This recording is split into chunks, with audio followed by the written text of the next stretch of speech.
বিএনপির ভারপ্রাপ্ত চেয়ারম্যান তারেক রহমানের যুক্তরাজ্য অধ্যায়ের সমাপ্তি উপলক্ষে লন্ডনে আয়োজন করা হয়েছে বিদায় সংবর্ধনা ও জনসভা। 16 ডিসেম্বর বাংলাদেশের মহান বিজয় দিবসের পূর্ব লন্ডনের সিটি প্যাভিলিয়ন হলে এই কর্মসূচি অনুষ্ঠিত হবে। আয়োজন করছে যুক্তরাজ্য বিএনপি। দীর্ঘ 17 বছর যুক্তরাজ্যে অবস্থানের পর দেশে ফেরার আগে এটিই হবে প্রবাসী বিএনপি নেতাকর্মীদের সঙ্গে তারেক রহমানের শেষ বড় রাজনৈতিক কর্মসূচি।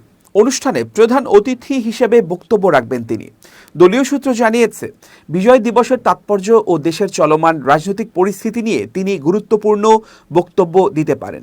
রোববার সন্ধ্যায় বিএনপি চেয়ারপারসনের উপদেষ্টা পরিষদের সদস্য ও যুক্তরাজ্য বিএনপির সভাপতি এম.এ. মালেক তার ভেরিফাইড ফেসবুক পেজে এ তথ্য নিশ্চিত করেন। পোস্টে তিনি জানান, বিজয় দিবস উপলক্ষে আলোচনা সভার পাশাপাশি তারেক রহমানকে বিদায় জানাতে এ সংবর্ধনার আয়োজন করা হয়েছে।